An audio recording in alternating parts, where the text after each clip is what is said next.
यानी कि हमको इन 7 बातों को, क्या आप इन 7 बातों को वर्ड बना सकते हो? क्या इन 7 बातों को आप कॉम्प्लीमेंट बना सकते हो? अगर हाँ, आपके अंदर ये पावर आ गई कि इन 7 बातों को हम वर्ड बना सकते हैं, कॉम्प्लीमेंट बना सकते हैं, तो बेटा ध्यान रखिए कि हिंदी का प्रत्येक वाक्य आपके हाथों में होगा। अगर आप किसी जीरंड फ्रेज को या आप किसी इन्फिनेटिव फ्रेज को वर्ड बना लेते हो या कॉम्प्लीमेंट बना लेते हो, तो यही बेटा हमारा होता है प्रीपोजिशनल फ्रेज। तो आइए प्यारे बच्चों, सीखते हैं हम कैसे एक इन्फिनेटिव फ्रेज को और जीरंड फ्रेज को हम क्लेड बनाते हैं। नाउ तो आइए सीखते हैं एक एग्जाम्पल से कि कैसे प्रीपोजिशनल फ्रेज को पहचानते हैं, और एक प्रीपोजिशनल फ्रेज अगर सेंटेंस में आता है तो हम उसे कैसे बोलते हैं और कैसे उसे ट्रांसलेट करते हैं। नमस्कार दोस्तों, मैं नारायण विष्णु गोंडा से पुनः एक बार आपके लिए लेकर आया हूँ ट्रांसलेशन का अगला लेक्चर। हाँ, इस लेक्चर में आपको बताने वाला हूँ कि कैसे हम प्रीपोजिशनल फ्रेज को पहचानते हैं और क्या होता है प्रीपोजिशनल फ्रेज, क्योंकि आपको पता होना चाहिए कि मैंने प्रीवियस लेक्चर में अपने इन्फिनेटिव फ्रेज तक मैंने कंप्लीट करा दिया था, और एक बड़े सेंटेंस को कैसे हम इंग्लिश में कन्वर्ट करते हैं उसका सिद्धांत आपको क्लियर कर दिया था। आइए आज मैं आपको सिखाने वाला हूं कि ये प्रीपोजिशनल फ्रेज क्या होता है, इसकी पहचान क्या होती है और कैसे हम इसको पहचानते हैं। तो ध्यान दें बेटा, इसकी पहचान आप जानते हैं। जी हाँ, इसकी पहचान आप जानते हैं। प्रीवियस क्लास में मैंने आपको बता रखा था कि आपका जीरंड फ्रेज क्या होता है और इन्फिनेटिव फ्रेज क्या होता है। इसी को हम आगे बढ़ाते हैं। आइए मैं आपको बताने वाला हूँ, बहुत ही आसान टॉपिक है हमारे लिए। तो प्रीपोजिशनल फ्रेज होता क्या है, तो यहाँ हम आपको सिखाने वाले हैं प्रीपोजिशनल फ्रेज। ये है आपका बेटा, देखिए ध्यान से, बहुत ही आसानी से आपको समझना है प्रीपोजिशनल फ्रेज को। देखिए प्रीपोज फ्रेज क्या होता है, या तो आपको जानकारी होगी बेटा। The combination of bare and clad, यानी कि शब्दों का और जो हमारा कॉम्प्लीमेंट होता है, यानी कि ऐसा शब्द जो प्रीपोजिशन के साथ आता है का जो समूह होता है वो हमारा फ्रेज होता है, यानी कि बेयर क्लेड ही हमारा फ्रेज कहलाता है। अब आइए प्रीपोजिशनल फ्रेज होता क्या है बेटा। तो प्रीपोजिशनल फ्रेज हमको जनरली सीखना है बेटा कि जो हमने आपको 2 बातें पढ़ा रखी थी, जीरंड फ्रेज और इन्फिनेटिव फ्रेज, इसी का एक नया वर्जन है। जी हाँ, देखिए आपको एक चीज जानकारी होनी चाहिए बेटा कि अंग्रेजी में आपको फाइनली जो 7 बातें हैं आपकी, ये सातों बातों को आपको बेयर के रूप में और क्लेड के रूप में सीखना है। ये क्या होता है, बेयर के रूप में और क्लेड के रूप में, यानी कि एक चीज ध्यान रखिए बेटा। यानी मान लीजिए आपका कोई भी ये 7 बातें हैं, यानी कि एनीथिंग, यानी कि मान लो ये कोई बात लिखी हुई है, मान लो ये राम लिखा हुआ है। क्या लिखा हुआ है, राम। तो यहाँ पे एक मान लो कोई बात है ये राम, तो हमको क्या करना है कि इसी बात को बेयर बनाना है और क्लेड, यानी कि 2 कला सीख लेना है बेटा। यानी कि ये जो आपकी 7 बातें हैं, मैं जो कहना चाह रहा हूँ बहुत ही अच्छे से आपको समझना है बेटा। देखिए हो सकता है आपको स्टार्टिंग में ना समझ में आए कि मैं कहना क्या चाह रहा हूँ। मैं केवल आपसे ये कहना चाह रहा हूँ कि जो आपकी ये 7 बातें हैं, क्या है बेटा, 7 बातें। अगर इन 7 बातों को आप ध्यान रखिए बेटा, अगर इन 7 बातों को आप, चाहे वो आपका एंड फ्रेज हो, चाहे इन्फिनेटिव फ्रेज हो, चाहे एंड फ्रेज हो, चाहे बेयर हो, चाहे क्लेड हो, चाहे जीरंड फ्रेज हो, ओवरऑल चाहे प्रीपोजिशनल फ्रेज हो या फिर वर्बल फ्रेज हो, इन सातों बातों को ध्यान रखना है हमको बेटा। इन सातों बातों को हमको 2 चीजों में तोड़ना है। 2 चीजों को, जैसे पहला क्या है हमारा बेयर, यानी कि वर्ड में, और दूसरा है कॉम्प्लीमेंट। क्या है बेटा आपका, यानी कि हमको इन 7 बातों को, क्या आप इन 7 बातों को वर्ड बना सकते हो? क्या इन 7 बातों को आप कॉम्प्लीमेंट बना सकते हो? अगर हाँ, आपके अंदर ये पावर आ गई कि इन 7 बातों को हम वर्ड बना सकते हैं, कॉम्प्लीमेंट बना सकते हैं, तो बेटा ध्यान रखिए कि हिंदी का प्रत्येक वाक्य आपके हाथों में होगा। ठीक है, और आप उसको आसानी से बना ले जाओगे। तो ये बहुत ही इंपॉर्टेंट टॉपिक होता है। जैसे आपने एक चीज ध्यान रखिए, आपने कैसे एक एंड फ्रेज को मैंने आपको बताया कि कैसे इसे बेयर बनाते हैं और कैसे इसे क्लेड बनाते हैं। मैंने आपको ऑफ फ्रेज को बताया कि कैसे इसे क्लेड बनाते हैं और कैसे इसे बेयर बनाते हैं। ऐसे अगर आप किसी जीरंड फ्रेज को या आप किसी इन्फिनेटिव फ्रेज को वर्ड बना लेते हो या कॉम्प्लीमेंट बना लेते हो, तो यही बेटा हमारा होता है प्रीपोजिशनल फ्रेज। क्योंकि ध्यान रखिए बेटा, प्रीपोजिशनल फ्रेज मैंने ऑलरेडी बता रखा है, इसी को हम कहते हैं क्लेड। क्या बोलते हैं बेटा, क्लेड। क्या बोलते हैं, क्लेड। और क्लेड को ही हम क्या बोलते हैं, कॉम्प्लीमेंट बोलते हैं। बोलिए बेटा ध्यान से, यानी जिसे हम प्रीपोजिशनल कहते हैं इसी को हम क्लेड कहते हैं और क्लेड को ही हम कॉम्प्लीमेंट कहते हैं। ध्यान समझ में आया बेटी बात? यानी कि मैं क्या करने वाला हूँ आपको ध्यान समझिए बेटा। यानी जो आपकी ये अगली बात है प्रीपोजिशनल फ्रेज, ये कोई नई बात नहीं है, बल्कि ये आपका जीरंड फ्रेज का और इन्फिनिटिव फ्रेज का को एक क्लेड कैसे बनाएंगे यही एक बात है बेटा। और हम अगर प्रीपोजिशनल फ्रेज को सीख लेते हैं तो फाइनली हम सीख जाएंगे कि कैसे एक इन्फिनिटिव फ्रेज को और एक जीरंड फ्रेज को हम क्लेड बना सकते हैं। तो आइए बेटा स्टार्ट करते हैं और बताते हैं आपको कि how to recognise and how to convert gerund phrase and infinitive phrase into prepositional phrase. तो ना वीडियो को देखते रहें बेटा और नोट करते रहें। तो आइए प्यारे बच्चों सीखते हैं हम कैसे एक इन्फिनिटिव फ्रेज को और जीरंड फ्रेज को हम क्लेड बनाते हैं। नाउ तो यहाँ पे हम बात करते हैं बेटा। तो पहले हम आपसे जिक्र करने वाले हैं कि क्लेड होता क्या है, कैसे हम उसे क्लेड को पहचानते हैं, बेयर को कैसे पहचानते हैं। आइए, क्लेड मीन्स होता है ऐसा शब्द जो प्रीपोजिशन के साथ आता हो और बेयर मीन्स ऐसा शब्द जो प्रीपोजिशन के साथ ना आता हो। एग्जाम्पल के तौर पे अगर मान लीजिए लिखा हुआ है समाज, क्या लिखा हुआ है बेटा? समाज। मैंने कई क्लासों में इसको जिक्र कर चुका हूं। तो समाज ये बेटा देखिए अकेला आ रहा है तो बेयर है, और अगर आ रहा है समाज के बीच में, क्या आ रहा है बेटा? समाज के बीच में। तो यहां समाज अकेला था लेकिन इसमें बेटा के बीच में प्रीपोजिशन लग गया तो क्लेड हो गया। यानी एक ऐसा शब्द जो बिना प्रीपोजिशन के आता हो बेयर कहलाता है, और एक ऐसा शब्द जो प्रीपोजिशन के साथ आता है क्लेड कहलाता है। तो हमको फाइनली सीखना है कि कैसे बेयर क्लेड हम बनाते हैं। आइए बेटा, तो यहां पे हम इस पे जिक्र करते हैं प्रीपोजिशनल फ्रेज में। तो प्रीपोजिशनल फ्रेज में दो बातें हमको सीखनी है बेटा। पहला कि एक जीरंड के फ्रेज को, एक जीरंड को और इन्फिनिटिव को हम कैसे, यानी एक जीरंड के फ्रेज को और एक इन्फिनिटिव के फ्रेज को हम कैसे क्लेड बनाते हैं।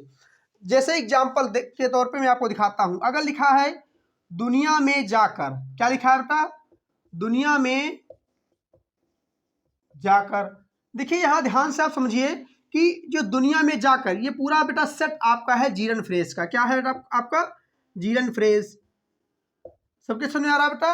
अब आइए यहां पे इसका एग्जांपल देता हूं आपको। जैसे यहां पे लिखा बेटा समाज में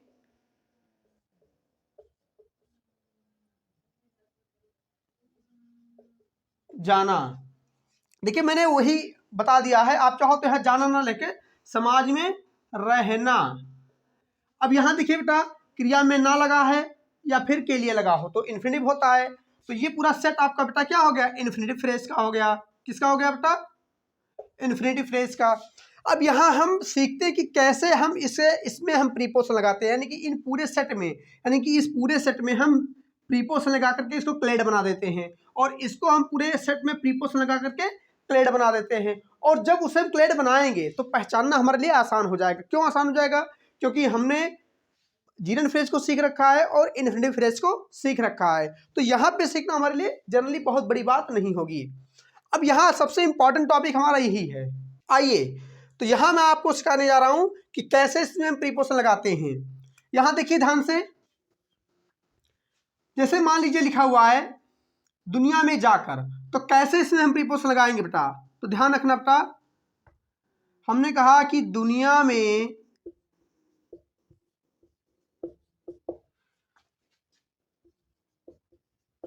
जाने के साथ, इसमें हमने क्या बताया बेटा? ध्यान रखिएगा, इसको हम कैसे बनाएंगे? समाज में रहने में, समाज में रहने में, या समाज में रहने के साथ साथ। हम अक्सर ऐसे सेंटेंस को बोलते हैं बेटा, यानी कि ध्यान रखिए बेटा, यानी ये पूरा सेट यहाँ पे आप पहचानिए और इसको आप पहचानिए बेटा।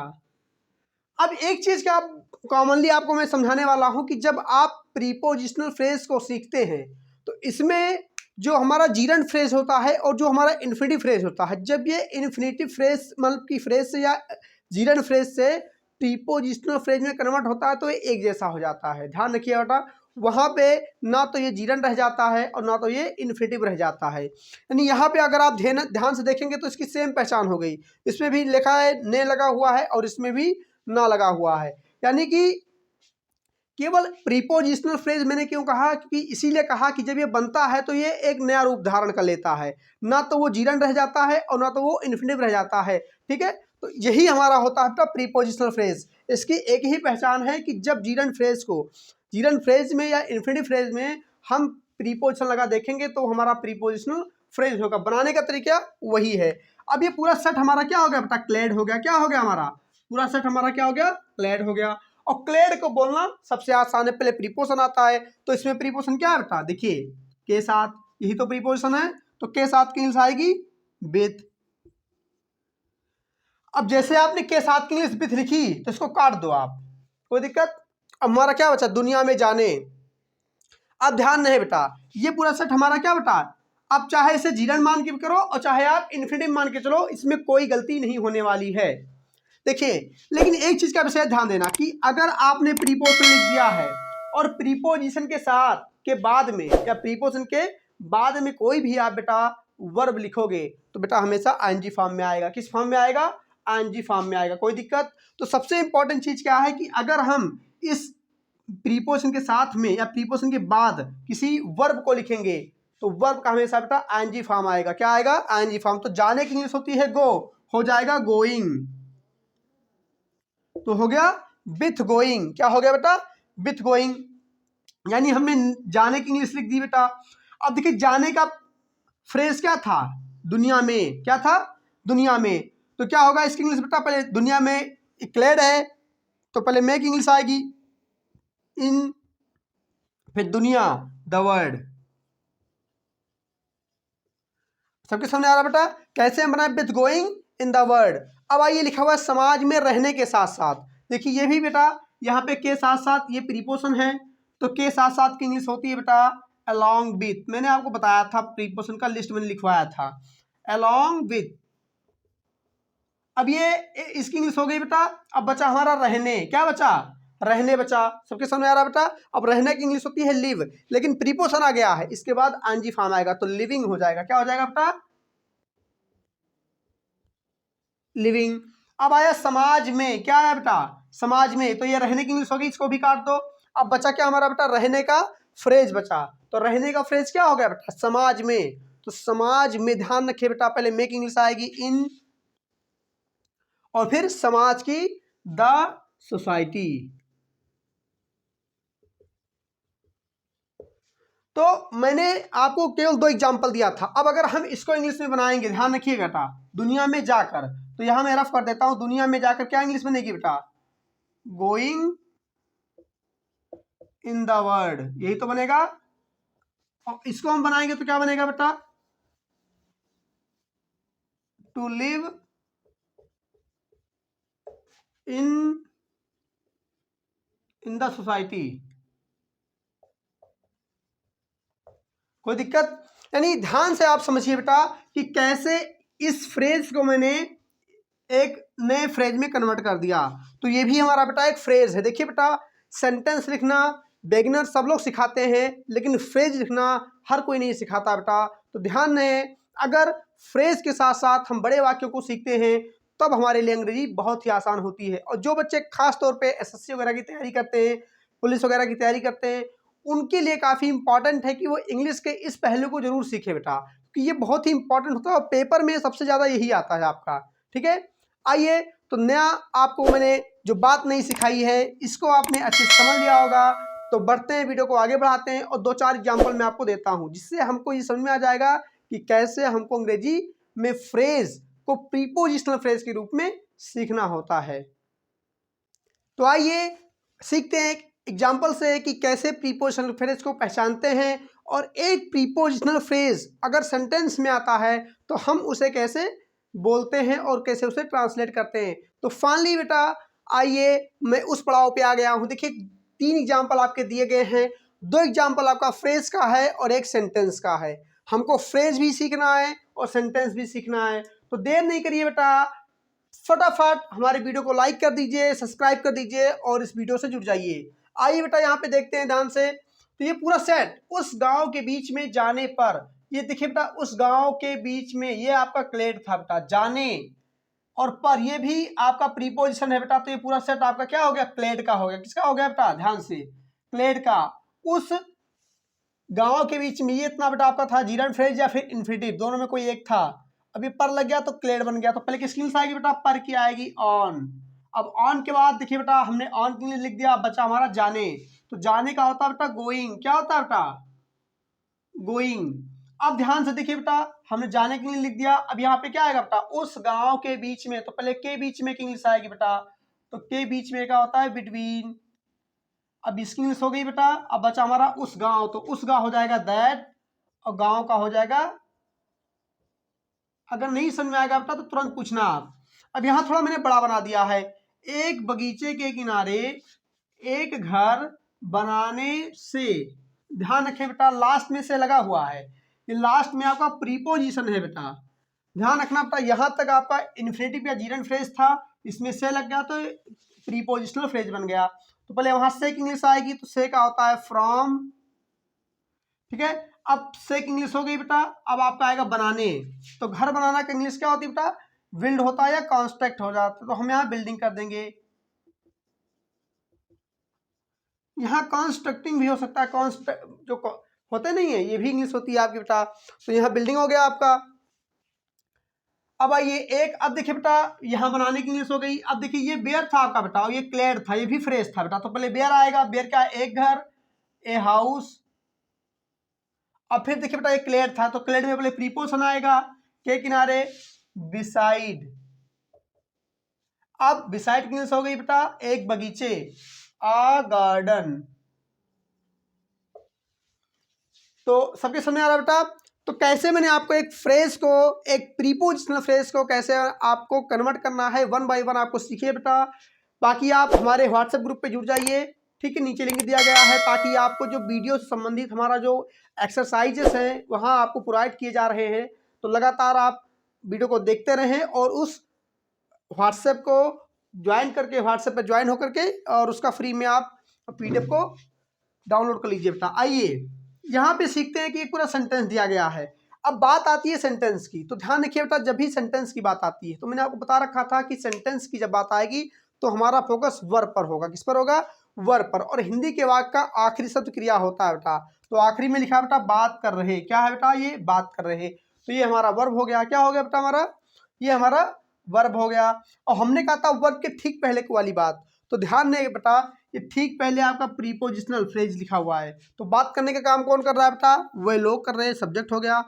अब अगर आप ध्यान से देखें तो देखने के बारे में है ना ये।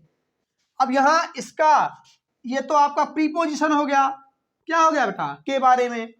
अब यहाँ पे देखने, ये आपका इन्फिनिटिव था या तो जीरन था। अब इसका फ्रेज एक विशाल सांप, ये बियर हो गया, और नदी के ऊपर ये क्लेड हो गया। यानी ये पक्का है, तय हो गया बेटा कि ये आपका ये बेयर और ये क्लेड दोनों क्या है बेटा, इसके फ्रेज हैं। किसके फ्रेज हैं, देखने का फ्रेज क्या है बेटा, बेयर और क्लेड, ये हो गया। यानी फाइनली ये पूरा सेट यहाँ से लेकर के यहाँ तक क्या हो गया बेटा, यहाँ से लेकर के यहाँ तक ये पूरा सेट आपका क्या है बेटा, प्रीपोजिशनल फ्रेज का। इतना बड़ा प्रीपोजिशनल फ्रेज आपके पेपर में आता है बेटा, यही सेंटेंस को टफ बनाते हैं।